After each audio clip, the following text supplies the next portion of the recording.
the world of hockey has seen legends rise from nowhere. Players who grind their way up, who earn every cheer and every scar.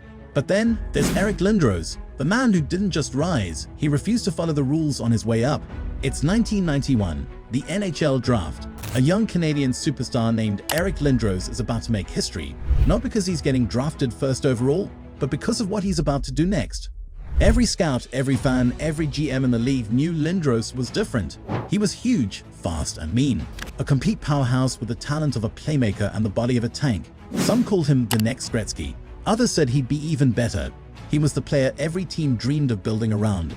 But when the Quebec Nordiques selected him with the #1 pick, Lindros did something unthinkable. He said no.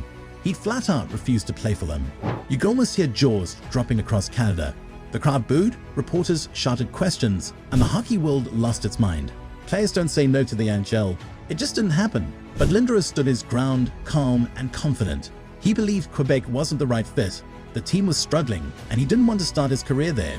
He wanted to win from day one. Overnight, Lindros went from being the golden boy of Canadian hockey to public enemy #1. Newspapers called him selfish. For over a year, the Nordiques held on to his rights, refusing to trade him. But finally, in 1992, after months of behind-the-scenes chaos, the biggest trade in NHL history went down. The Philadelphia Flyers gave up a king's ransom for Lindros, draft picks, players, and their future, all to get the man who had said no to Quebec. And when he arrived in Philly, it felt like a storm had just landed. They called him the Big E. He dominated the ice like a machine built for destruction. Goals, assists, bone-crushing hits. He did it all. The city loved him. For a while, it looked like he would rule the NHL for years to come. But as high as his rise was, his fall would be just as dramatic. Concussions, controversies, a shattered relationship with his team. Lindros became a symbol of power, of pride, and of what happens when talent meets turmoil. And if you want to see just how wild that story really got, from his teenage stardom to the heartbreaking injuries, the battles with management, and the redemption years later, I've uploaded a full documentary on Eric Lindros' entire journey. You can find it linked in the description below or at the end of this video. Trust me, it's one of the most unbelievable stories in hockey. But Lindros was only the beginning, because after him, the NHL would see other stars rise and fall in ways that made even his story look calm. When you think of a dream rise in hockey, skill, fame, championships, Patrick Kane's story checks every box. But behind that superstar shine was a storm that nearly tore his image apart. Born in Buffalo, New York, Patrick Kane was a kid who lived and breathed hockey. He wasn't big, he wasn't built like Lindros, but what he had was magic in his hands. From the moment he touched the puck, it was like watching art in motion. Scouts said he could control the game like a video game character. Fast, creative, unpredictable. The Chicago Blackhawks drafted him first overall in 2007, and the team's future changed overnight. Kane and teammate Jonathan Toews became the new faces of a broken franchise. Chicago hadn't seen glory in decades, but these two young stars brought hope. And within a few years, they delivered 3 Stanley Cups. Kane's name was everywhere. Posters, interviews, award shows. He was living the dream every young player imagines. But then the dream cracked. In 2009, Kane was arrested after an altercation with a cab driver. The news spread like wildfire. Reporters didn't waste a second. The headlines called him reckless, entitled "Spoiled." For a while, it looked like his entire career was about to fall apart before it had even begun. But Kane didn't disappear. He came back stronger. He apologized, focused, and returned to the ice with a point to prove. And when he did, the league couldn't look away. He became one of the most dominant offensive players in modern hockey. His speed, creativity, and clutch goals in big games made him a legend. But controversy didn't stop chasing him. In 2015, Kane was again in the spotlight, this time for an investigation that grabbed national attention. The story spread fast, and even though the charges were later dropped, his image took another hit. Fans were split. Some believed in his innocence. Others said his fame had protected him. Yet through all of it, Kane did something remarkable. He kept producing magic on the ice. He became the first American-born player to win the Art Ross Trophy, given to the NHL's top scorer. He also won the Hart Trophy for MVP. The message was clear. No scandal, no noise could stop his game. Patrick Kane's rise wasn't clean or simple. It was messy, loud, and human. He reminded the world that talent can shine even when surrounded by chaos, but his story also showed how fame can turn fragile in a heartbeat. And the NHL had more of that ahead, because the next player on our list didn't just face controversy. He created it himself, with every punch, every glare, and every moment of raw defiance that made him both hated and adored. Every sport has a villain, But Sean Avery wasn't just a villain, he embraced the role. He was loud, fiery, unpredictable, and at times, completely out of control. Avery didn't rise to the league because of size or skill. He rose because he made sure everyone noticed him. From the moment he hit the ice, he was chaos on skates, chipping opponents, taunting goalies, and throwing hits that crossed the line between legal and insane. He wasn't the kind of player coaches build teams around. He was the one they unleashed when they needed to shake things up. And shake things up he did. Sean Avery turned trash talk into an art form. He could get under anyone's skin, stars, enforcers, even referees. And somehow, it worked. His constant needling made other teams lose focus, take penalties, and play angry. He wasn't just annoying, he was strategic. But being hockey's ultimate agitator came at a price. His list of feuds could fill a whole book. Coaches, teammates, even management. At one point, he got traded multiple times because teams couldn't handle him anymore. Then came the moment that defined his career. In 2008, during a playoff game between the New York Rangers and the New Jersey Devils, Avery pulled off something the NHL had never seen before. He planted himself right in front of the Devils goalie Martin Brodeur, not to screen him like a normal player, but to stare him down. He waved his stick in Brodeur's face like a taunt, blocking his view, mocking him. The crowd gasped. Commentators couldn't believe what they were seeing. Within 24 hours, the NHL changed its rules. Literally, they banned what became known as the Avery Rule. In one night, Sean Avery forced the league to rewrite the rulebook, but his biggest controversy wasn't on the ice. In 2008, while playing for the Dallas Stars, Avery made an off-ice comment that crossed the line. Within hours, he was suspended. His own teammates didn't defend him. From that moment, his reputation never recovered. Avery went from being a useful agitator to a full-blown public problem. Soon after, he was out of the NHL. But here's the thing, even after all the chaos, he didn't disappear. He became a fashion model, worked in the media, and kept stirring up attention wherever he went.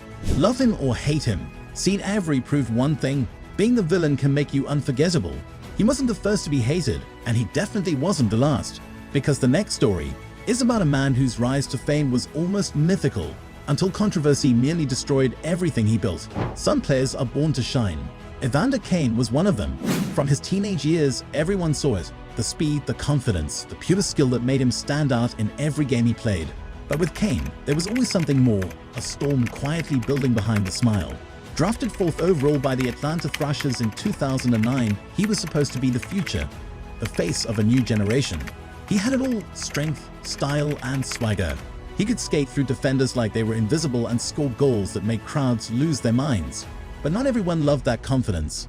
Inside locker rooms, whispers started to spread that Kane's attitude didn't always match the team-first mindset hockey demanded. Some said he was too flashy. Others said he just didn't fit the traditional mold of a quiet, humble player. Still, no one could deny his ability. Then came the turning point. In 2015, reports surfaced that Kane had clashed with his teammates in Winnipeg. One incident, involving a dress code argument, became headline news. The team eventually suspended him, and soon after, he was traded to the Buffalo Sabres. For many players, that would be in the end a slow fade into what could have been. But Kane wasn't done. He fought his way back, scoring goals, proving his worth, and showing flashes of the star he was always meant to be. Still, controversy followed him like a shadow. In San Jose, things looked good again. Big contract, key role, strong performances. But then came lawsuits, debts, and stories about gambling problems and personal disputes. The headlines once again painted him as hockey's troublemaker. It got worse during the pandemic. Kane was accused of breaking league protocols and faced questions about faking a vaccination card. He was suspended, and his team eventually terminated his contract. It looked like the end. Fans turned their backs. Commentators called him a waste of talent. But Evander Kane wasn't finished. In early 2022, he got one more chance, a fresh start with the Edmonton Oilers, and he made the most of it. He played with fire, hunger, and focus, the kind that only comes from nearly losing everything. Beside Connor McDavid, he rediscovered his game. He wasn't trying to prove he was perfect anymore. He was proving that he could still play, still matter, and still rise. Evander Kane's story isn't a simple redemption arc. It's complicated, messy, and real. The story of a man fighting against both the system and himself. And whether fans love him or hate him, one thing is clear: he made people feel something every time he stepped on the ice. But controversy doesn't always come from behavior or headlines. Sometimes it comes from change itself. When someone is so different, so skilled, and so bold that the entire hockey world doesn't know what to make of them. That's what happened next. Hockey has always been a sport built on tradition, quiet, humble, and all about the team. But PK Subban was different from the moment he stepped onto the ice. He didn't just play hockey, he performed it. From his early days with the Montreal Canadiens, Subban lit up the rink with his energy. He smiled, celebrated, and talked to fans like they were part of the game. He had style, both in how he played and how he carried himself off the ice. And for a while, fans loved it. Montreal hadn't seen a player this exciting in years, but not everyone was on board. Some old-school voices in hockey said he was too flashy. They didn't like the big celebrations, the confidence, the personality. To them, hockey players were supposed to be quiet warriors, not entertainers. Subban didn't care. He played his game his way. He backed it up with skill, explosive skating, a rocket of a shot, and a fearless attitude that made him one of the best defensemen in the league. He won the Norris Trophy in 2013 as the NHL's best defenseman. He was at the top of the world. And then, things started to shift. Rumors began spreading that he wasn't fitting into the Canadiens' locker room, that his personality was too big. No one said it directly, but everyone knew what was happening. Montreal loved his talent but struggled to handle his individuality. Then, in 2016, came the shocking moment. PK Subban was traded to the Nashville Predators for team captain Shea Weber. Fans were stunned. It felt like more than a hockey trade. In Nashville, Subban didn't slow down. He embraced the city, the fans, the spotlight. He danced, smiled, and kept proving his worth with big plays and bigger heart. But again, controversy followed. Media debates flared up about his confidence, his lifestyle, his social presence. He was one of the few players openly speaking about race, equality, and using his platform for good, something the NHL wasn't used to seeing at that time. And through it all, Subban never changed who he was. Even after his performance started to decline in later years, he remained one of the most recognizable faces in hockey, and one of the most debated. Some said he was too loud for hockey. Others said he was exactly what the sport needed, a modern voice in an old-school world. And that's what makes his rise so controversial. Not because he broke rules, but because he refused to fit into them. But as bold as PK Subban was, our final story takes us to a player whose rise was unlike any other. One that shook the entire hockey world, divided fans everywhere, and changed how people saw the game forever. If there's one name that defines modern hockey, it's Alex Ovechkin. But what makes his story so fascinating isn't just his goals, it's how he became one of the most polarizing players the game has ever seen. From the moment Ovechkin arrived in Washington, you could feel his energy. He wasn't just scoring, he was celebrating like a kid who just won the lottery. Big smiles, wild jumps, loud cheers. To traditional hockey fans, it was too much, but to everyone else, it was electric. Ovechkin played the game like it was his playground, raw, passionate, and unpredictable. He didn't care about playing quiet, he cared about winning. And his rise wasn't smooth. Critics said he was selfish. They said he celebrated too hard, that he didn't play defense, that he couldn't lead. For years, he was labeled as the star who couldn't win a championship, the player who racked up goals but not glory. Then came the international controversies. Ovechkin's open support for Russian politics and his complex role in world discussions made him one of the most talked about figures in sports. Some fans distanced themselves, others defended him. The debate never stopped. But one thing was always clear, he never hid from who he was. On the ice, he was unstoppable. Night after night, he fired pucks from that same left circle, the OV spot, and goalies could barely react before the red light flashed. Every shot felt like a statement. You can question me, you can hate me, but you can't stop me. Then, in 2018, everything changed. The Washington Capitals finally won the Stanley Cup, and Ovechkin's celebration was one for the ages. The man who had been called selfish for years lifted the cup above his head and it screamed, tears in his eyes, surrounded by teammates who adored him. In that moment, all the noise, all the criticism, all the controversy, it didn't matter anymore. Ovechkin had proven that you could be different. You could play with emotion, live boldly, speak loudly, and still be one of the greatest to ever do it. His rise wasn't just about hockey. It was about changing the way the world saw passion. Because passion, real passion, doesn't always look perfect. Sometimes it's loud, sometimes it's messy, but it's always unforgettable.